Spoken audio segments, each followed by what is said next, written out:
Welcome to today's lecture, Management of Deep Caries and Periodontal Considerations during Operative Dentistry.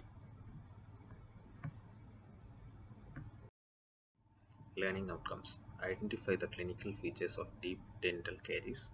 Select the appropriate diagnostic tools needed. Plan out the management of needed for deep dental caries. Differentiate pulpal and periapical pathology based on symptoms and result of various tests. Evaluate the importance of diagnosis in endodontics. Interpret various tests in diagnosis of pulpal or periapical pathology. Define gingivitis and periodontitis. Describe the basic components of the periodontium. Discuss the concept of biological and dentogingival complex. Discuss the effect of defective restoration on periodontial health. Coming to the introduction, dental caries is defined as a biofilm mediated, sugar driven, multifactorial dynamic disease that results in phasic demineralization and remineralization of dental hard tissue. As the caries lesion progresses into the dentin tissue is first attacked by the acid byproducts from the microorganisms and eventually inhabited by the acid producing microorganisms themselves. Therefore, a cross-section of caries dentin has a distinct histological and structural zone that represent how far along the caries process has progressed within the dentin. So clinically, this transition between these histologic zones may be difficult to detect, but they may be much more easily described as infected and affected dentin. The two layers were differentiated by the help of a staining dye, and it was determined the infected dentin contained irreversible destruction of collagen cross-linking was unable to undergo remineralization, so that has to be removed, followed by placement of material that would enable the dentin to remineralize by stimulating the underlying odontoblast to form tertiary dentin. So that is about the process of management of a deep caries lesion. So as the caries progress, there will be caries dentin, so out of which the infected dentin is removed completely. After that, placing a biocompatible material on top of it and followed by a restoration so that the tertiary dentin will form. Vital pulp therapy. Vital pulp therapy is the treatment initiated on an exposed pulp to repair and maintain the pulp vitality. Two primary aims of vital pulp therapy are to treat reversible pulpal injuries in order to maintain the pulp vitality in both primary and permanent teeth, to induce the formation of a protective hard tissue barrier. So the vital pulp therapy includes a few distinct therapeutic approaches. So out of that, two of them are indirect pulp capping and direct pulp capping. So coming to the indirect pulp capping, it is a procedure wherein the deepest layer of the remaining dentin, caries dentin, is covered with a layer of biocompatible material in order to prevent the pulpal exposure and further trauma to the pulp. And the objective is to preserve the vitality of the pulp by completely removing the caries dentin, followed by the placement of the material that would enable the dentin to remineralize and by stimulating the underlying odontoblast to form tertiary dentin. So in other terms, we can call it as the management of a deep caries lesion. So in the deep caries lesion, the pulp is not exposed, but the caries process is really close to the pulp. So how to manage the vitality of the pulp? So that is one approach of vital pulp therapy. In other terms, we can call it as indirect pulp capping.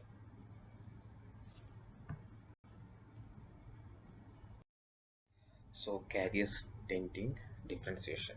So we have infected and affected dentin. So as soft dentin and firm dentin. So how to differentiate it?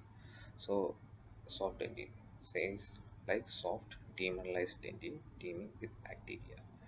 Then collagen is irreversibly denatured and cannot be mineralized, and it is soft necrotic tissue followed by a dry leathery dentin. which flakes away with the instrument. So very easily it come off with the help of a spoon excavator. So as the name itself, it is soft, so and it is easily it can be removed. Whereas firm dentin is also known as affected dentin. It is demineralized dentin not yet invaded by the bacteria, and collagen cross-linking remains, and it can act as a template for remineralization if appropriate biocompatible material is placed over it, and it is discolored and softer than normal dentin that does not flake easily. So in terms of soft dentin and firm dentin, it's easy to identify in clinical terms. Soft dentin is very easy to remove with the help of a spoon excavator, whereas firm dentin or the affected dentin, it is much more darker and it is very difficult to remove with the help of a spoon excavator. So when you're doing a deep caries lesion, you should be able to identify the soft dentin and the firm dentin, then only you can proceed for a management. So healthy dentin is often described as hard dentin or as sound dentin. Another method of identifying caries dentin is the use of caries detecting dyes. So dyes are typically composed of propylene glycol solvent and either a red or green dye. So the dyes have been shown to stain demineralized organic matrix, not the actual bacteria. So one more way is to differentiate with the help of dyes. So by the use of the dyes, it can stain the demineralized dentin. But one problem with that is that one disadvantage we can say it as sometimes it might stain the healthy dentin. Healthy dentin in terms of what I'm talking is firm dentin. So sometimes it gets stained firm dentin also, which we can left over so that it has the capability to remineralize. So sometimes with this dyes can stain that uh, kind of dentin, firm dentin, affected dentin, which will resulting in unnecessary removal of that good dentin, which will protect the pulp. So that's about the caries dentin differentiation. So this is the picture showing the management of a deep caries lesion. In the first picture, you can see the caries tissue removed with the help of a round burr. So if you get a deep caries lesion, the first thing you can do is the excavation of soft caries and use the burr. Or sometimes you want to get access into the cavity, so you have to redefine the cavity first, then you try to remove the deepest portion with the help of a spoon excavator. So in this one, they have started with a round burr and enlarged the cavity. After that second one, you can see the infected dentin on the pulpal floor. Then the C, you can see with the help of a sharp instrument, that spoon excavator, you remove the complete infected dentin.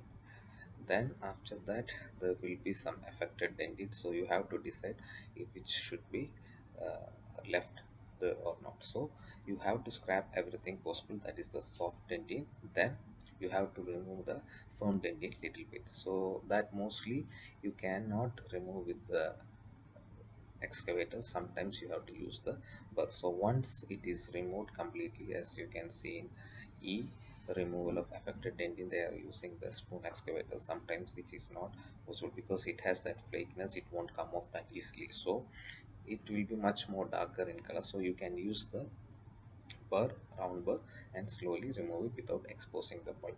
After that, you can see the last picture, sound dentin.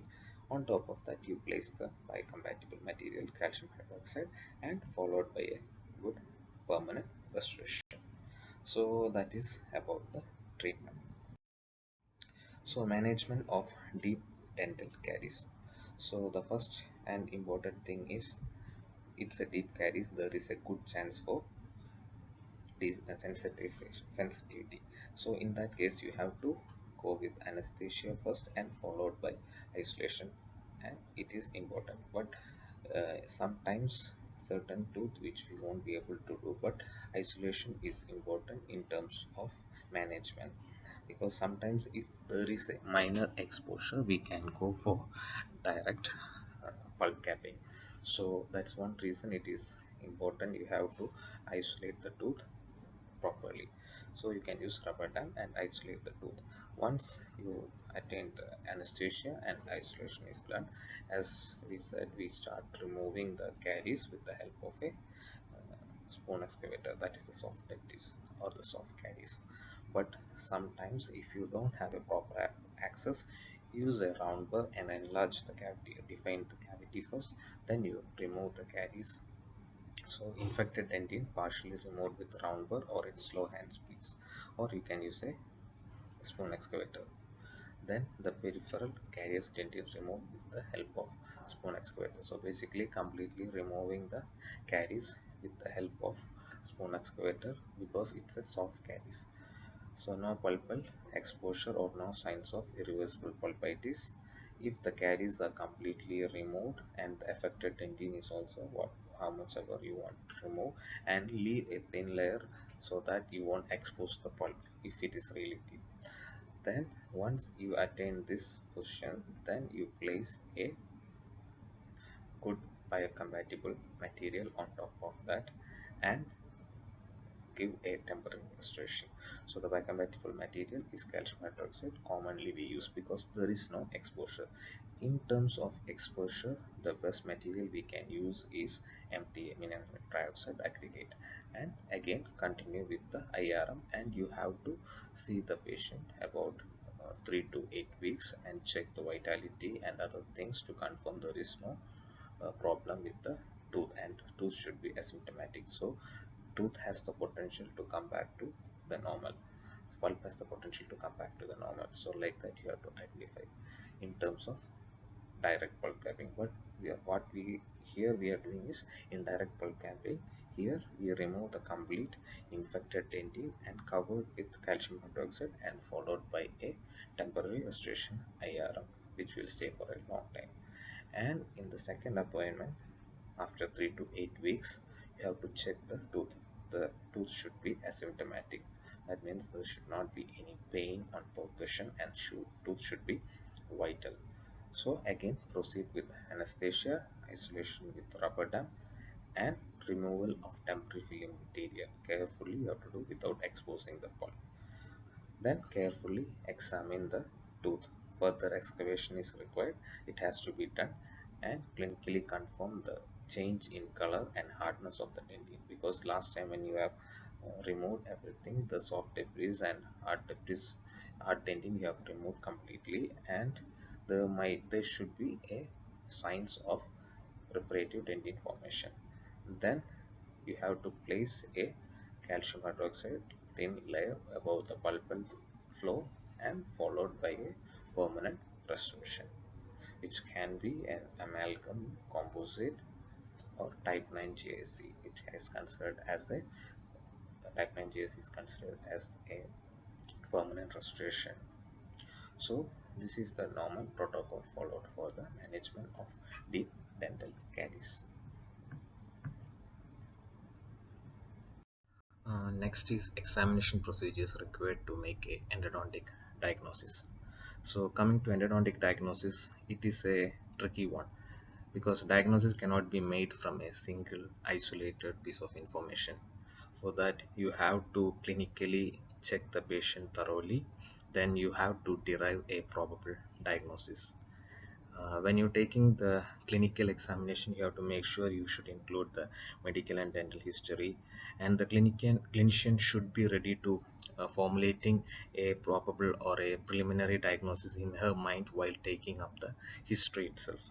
So that's how we do the diagnosis. Along with that, clinical examination, radiographic examination might be required to confirm a good diagnosis. Without a good diagnosis, you cannot proceed for a treatment. So some of the steps we take is that first, the medical and dental history, so the past or recent treatment done, drugs allergy or something like that. So we have to talk to the patient and find out recent treatment done as well as the drug allergy.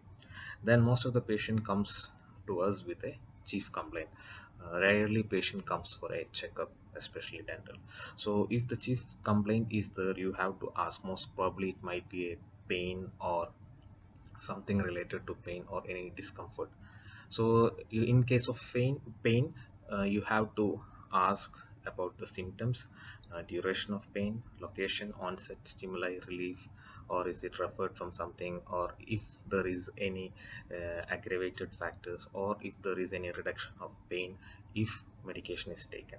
So these all are important, then only you can mm, think about the possible probable diagnosis.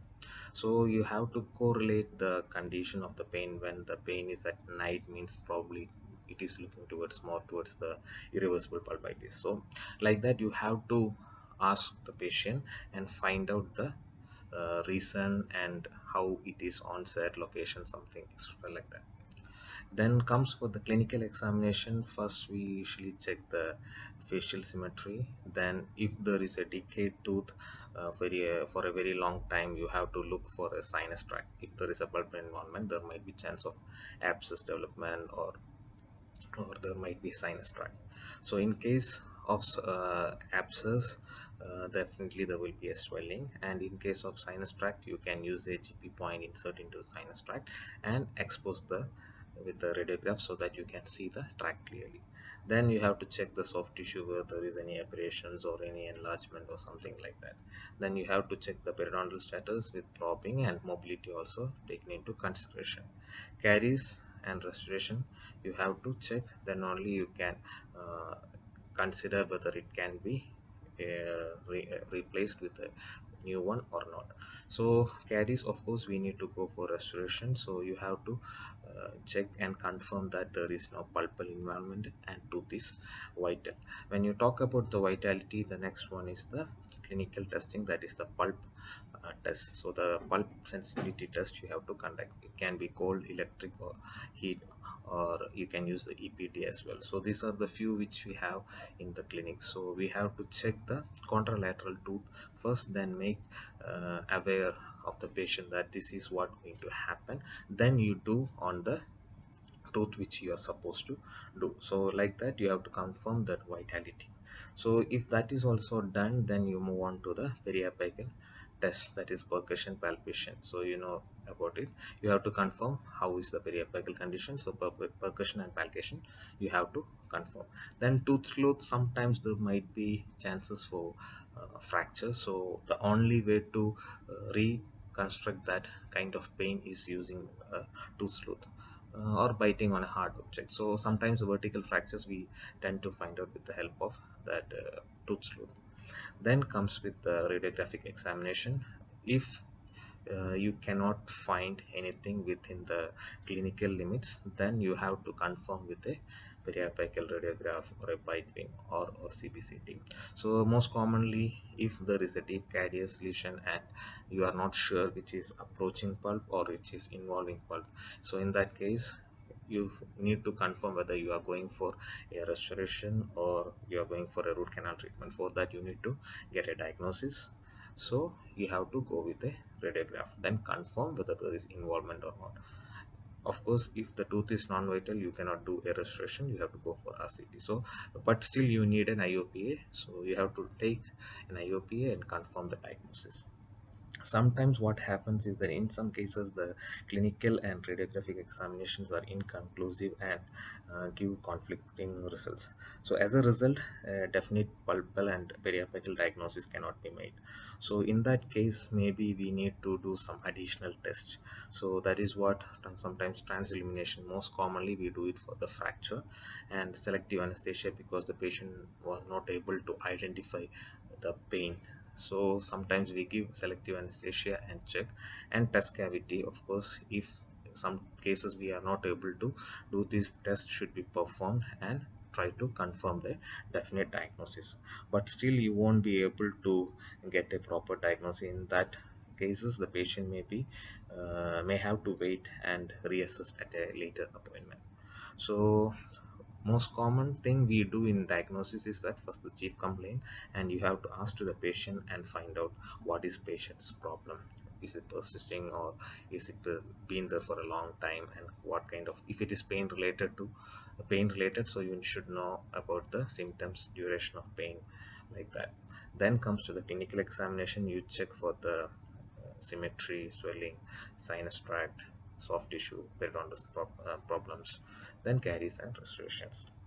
Then comes if there is caries or something, then you have to check the vitality of the tooth, then followed by the periapical test, then finally we get the radiograph, then we come to the definitive diagnosis, then followed by the treatment. So that's how we do the examination procedures for the endodontic diagnosis.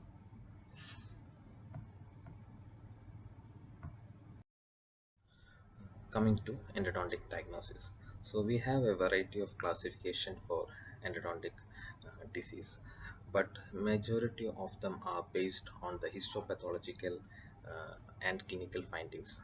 So sometimes it is creating a confusion or the misleading terminology and incorrect diagnosis, so which eventually end up in uh, not good treatment.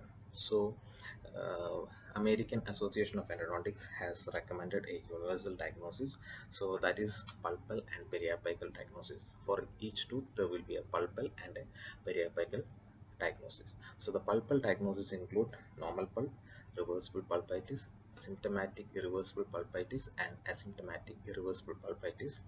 Then the last one is pulp necrosis. Whereas in periapical diagnosis, normal apical tissues, symptomatic apical periodontitis, asymptomatic apical periodontitis, chronic and acute apical abscess. So, which are the commonly used periapical and pulpal diagnosis recommended by American Association of Endodontics. And in pulpal also we have two more, that is previously treated and previously initiated endodontic therapy, so which I not included, but these are the major ones comes in the pulpal and periapical diagnosis. Why the diagnosis is so important?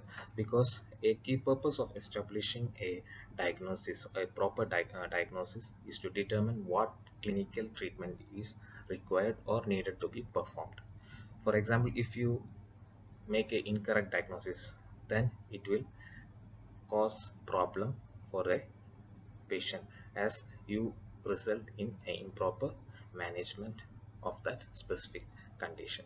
So it's important that you have to establish a proper diagnosis, and that is should be the right treatment for the specific condition. So this endodontic diagnosis is important. You have to get a proper or establish a proper diagnosis by correlating the clinical and other investigations. Then you get into the diagnosis, then you can follow up with a proper diagnosis. The current AI diagnostic terminology assigns a vital pulp to one of the three categories: normal, reversible, or irreversible pulpitis, which could be symptomatic or asymptomatic. So, normal pulp is a clinical diagnosis where the pulp is symptom free and normally responsive to pulp testing. Although the pulp may be histologically normal, a clinical normal pulp result in a mild or transient response to thermal cold testing, lasting no more than 1 to 2 seconds after the stimulus is removed. And reversible pulpitis, based upon the subjective and objective findings, indicate that the inflammation should resolve and the pulp return to normal following appropriate management of the cause or the etiology. So discomfort is experienced when a stimulus such as cold or sweet is applied, and it goes away within a couple of seconds following the removal of the stimulus. So the common examples are exposed dentinal tubules, which causes sensitivity, as well as caries, deep caries or deep restorations, which also causes as the same issue. Then come to the irreversible pulpitis. It is of symptomatic and asymptomatic. So symptomatic irreversible pulpitis, based upon the subjective and objective findings that the vital inflamed pulp is incapable of healing and the root canal treatment is indicated. So the symptoms may include sharp pain upon the thermal stimulus, and patient often complain of lingering pain even after the stimulus is removed. and the pain might be spontaneous, and sometimes it is also known as referred pain. So these are the common pain associated issue with the symptomatic irreversible pulpitis. And the causes may include, or the etiology may include, deep caries, extensive restoration, or fracture exposing the pulp. So the teeth with symptomatic irreversible pulpitis may be difficult to diagnose because the inflammation has not yet reached the periapical tissue. Thus, sometimes no pain or discomfort to percussion. In such cases, dental history and thermal testing are the primary tools for pulpal status. Most of the time, when you take an X-ray, you can see that there is a exposure of pulp and associated with pain. So in that case, you can call it as a symptomatic irreversible pulpitis. Whereas asymptomatic irreversible pulpitis is a clinical diagnosis based on the subjective and objective findings indicating the vital pulp is inflamed and incapable of healing. So root canal treatment is required. These cases have no clinical symptoms, usually respond normally to thermal testing, but may have had a trauma or deep caries that would likely result in exposure following the removal. So when you take an X-ray, there might be an exposure of pulp, or it is almost involving the pulp. So only difference is that the pain component, whereas asymptomatic irreversible pulpitis, there won't be the pain component. So that is how you differentiate the irreversible pulpitis. Then comes to the pulp necrosis. Pulp necrosis is another clinical diagnosis which indicates tooth required root canal treatment. The pulp is non-responsive to pulp testing and is asymptomatic. And pulp necrosis by itself does not cause periapical periodontitis. So pain to percussion or radiographic evidence of osseous breakdown can be, unless the canal is infected. So basically, the tooth is dead and the vital components are not alive. So basically, that is what we call as pulp necrosis, which is indicated to go for root canal treatment. Another two category is previously treated and previously initiated therapy. So previously treated, again indicating the tooth has been endodontically treated and canals are obturated with the filling material.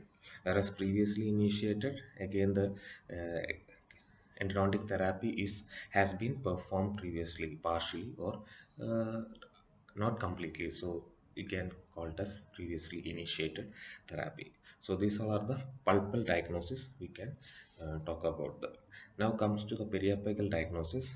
First one we can call it as normal apical tissue, that is not sensitive to percussion or palpation, and tooth is within the limit, so there won't be any uh, problem to the surrounding apparatus of the tooth, that is the periodontal ligament. Next comes the symptomatic and asymptomatic apical periodontitis. So as symptomatic apical periodontitis represents the inflammation, usually of apical periodontium, producing clinical symptoms as a painful response to biting or percussion or palpation. This may or may not be accompanied with radiographic changes. Sometimes severe pain to percussion or palpation is an indication of degeneration of pulp and root canal treatment is needed. So most of the cases, if there is a caries and it is involving pulp, and definitely there will be a periodontal breakdown. So dendron percussion is going to be positive. So that case we can call it as symptomatic apical periodontitis. Again, asymptomatic apical periodontitis, it's also an inflammation and destruction of the apical periodontium, that is of pulpal origin. It appears as apical radiolucency and does not present any clinical symptoms, that is no pain to percussion and palpation. So it's something similar to symptomatic apical periodontitis, but there will be changes in radiograph, whereas in symptomatic apical periodontitis we don't see changes in the periapical region. Then comes the other two, that is the chronic and acute Apical abscess. So chronic apical abscess again is the inflammatory reaction to the pulp infection and necrosis characterized by gradual onset and little or no discomfort and intermittent discharge of pus through a associated sinus tract. Radiographically, there will be osseous destruction at the root apex. To identify the source of the draining sinus, you can place a gutta percha and expose a radiograph so that you can see the sinus tract connection to the periapical lesion. Acute periapical abscess is an inflammatory reaction to pulpal infection, and necrosis is started by rapid onset. So spontaneous pain, extreme tender to tooth on percussion or pressure, and pus formation and most commonly associated with swelling. There may not be any radiographic changes because there won't be any destruction happen to the periapical tissue because of the rapid onset, and patient may often experience malaise, fever, and lymphadenopathy. So that's all about the diagnosis of endodontic tooth.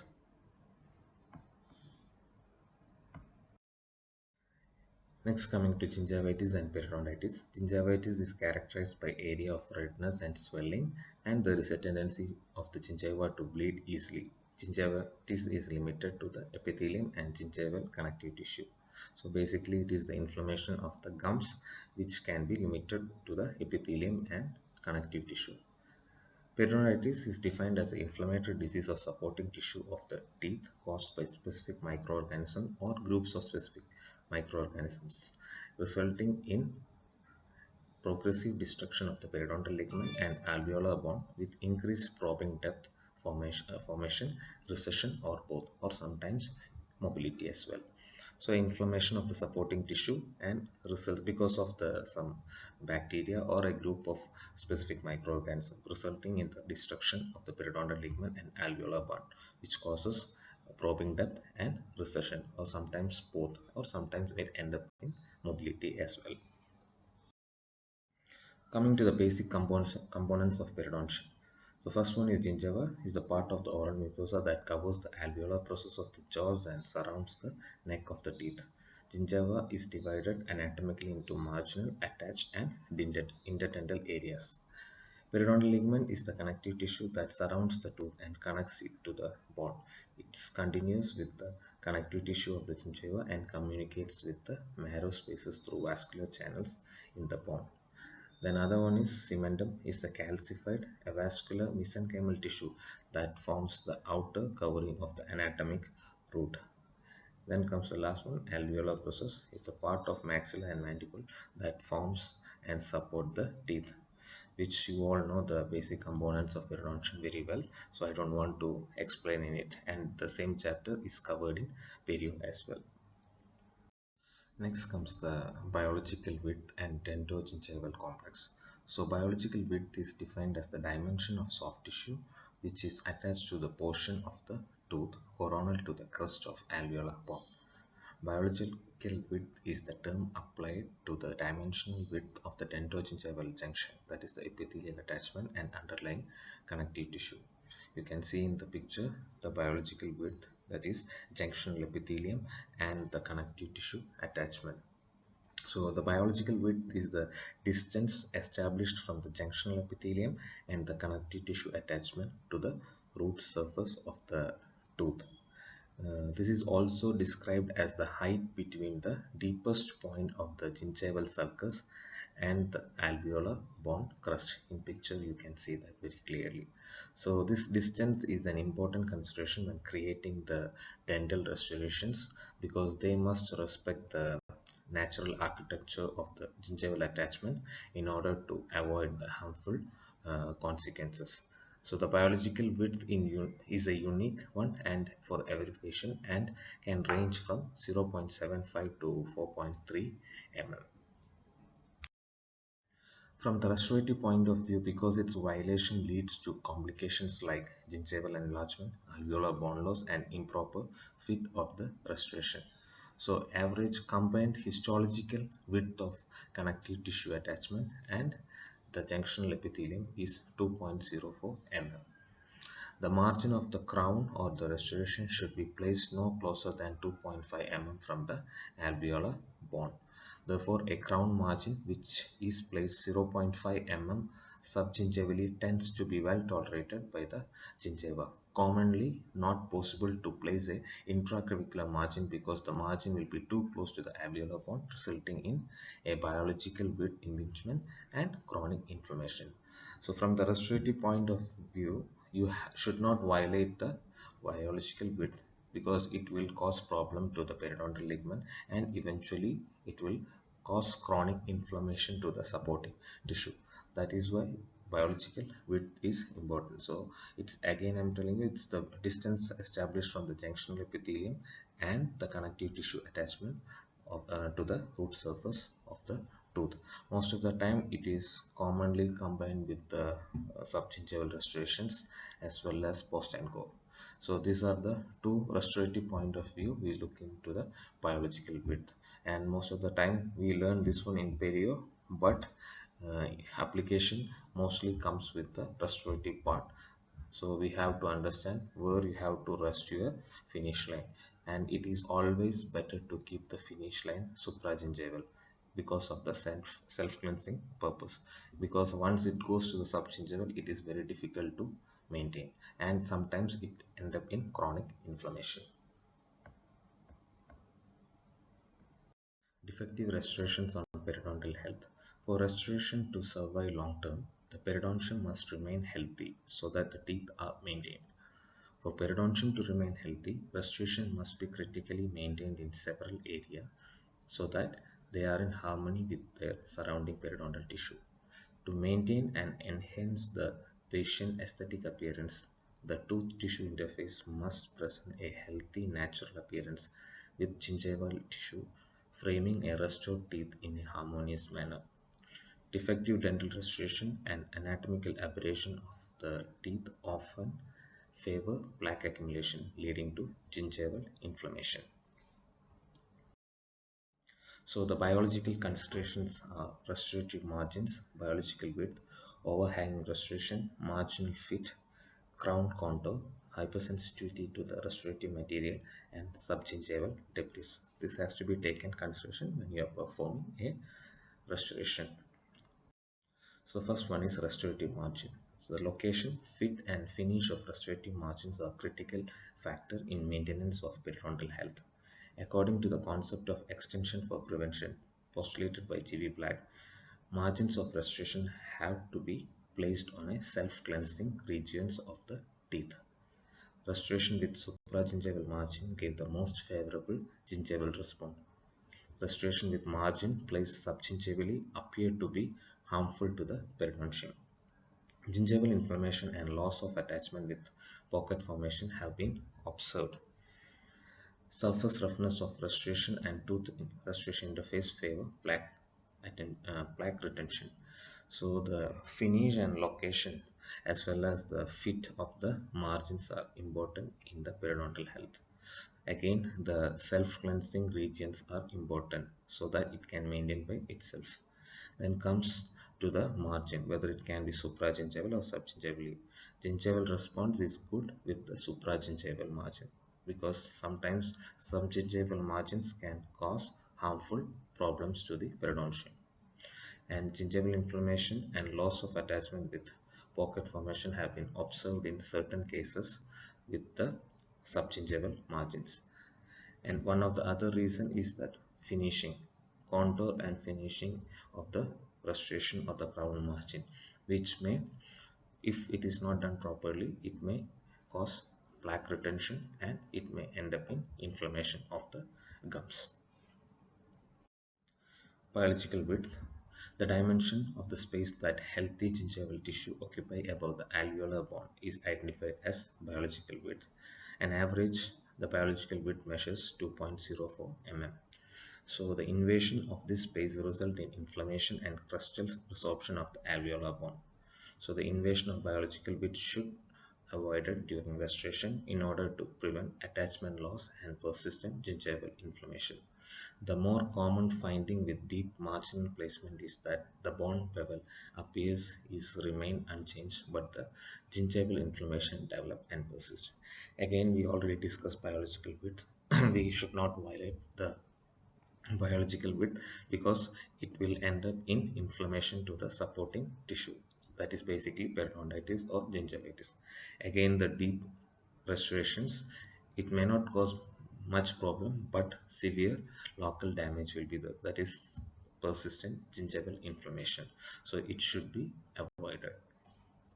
Overhang restorations. So the overhang restorations are most commonly seen in amalgam restorations, and it can be also seen in proximal restorations. It's because of the improper placement of the metric span and wedge and result in the problem. So the most common area for the plaque retention.